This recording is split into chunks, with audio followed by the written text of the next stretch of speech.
I am Mary Shelley, wife of the poet Percy Bysshe Shelley. I am Mary Shelley, daughter of revolutionaries and supposed heir apparent to their creative genius. I am Mary Shelley, mother of William, predeceased, Clara, predeceased, an unnamed infant daughter, predeceased, a miscarried child, and my little Percy Florence, so named after his late father. I am Mary Shelley, author of Frankenstein. I am Mary Shelley, mother of monsters, sole survivor of collapsed literary empires, and last keeper of a dying flame. After my husband's death at sea, suffering was my alpha and omega. If not for my son, I would have long since succumbed to the pain of my wretched solitude. Yes, I admit that I am a miserable survivor.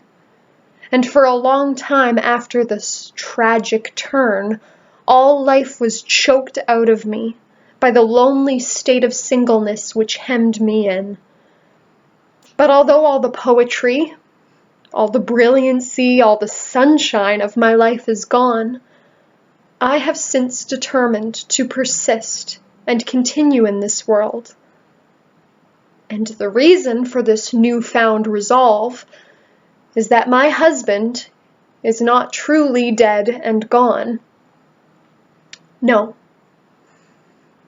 You see, a strange thing happens when you pore over the words and ideas of someone who has passed.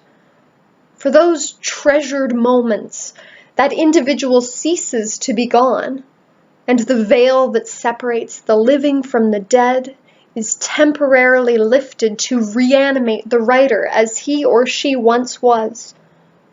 During such times, when I run away from the pains of life to visit these sacred pages, my Shelley comes back to me, and through his words, his inner musings, his correspondence, and his most private confessions, I imagine that I am speaking with him again, as I hear his words in my head, and I recall his touch on my skin.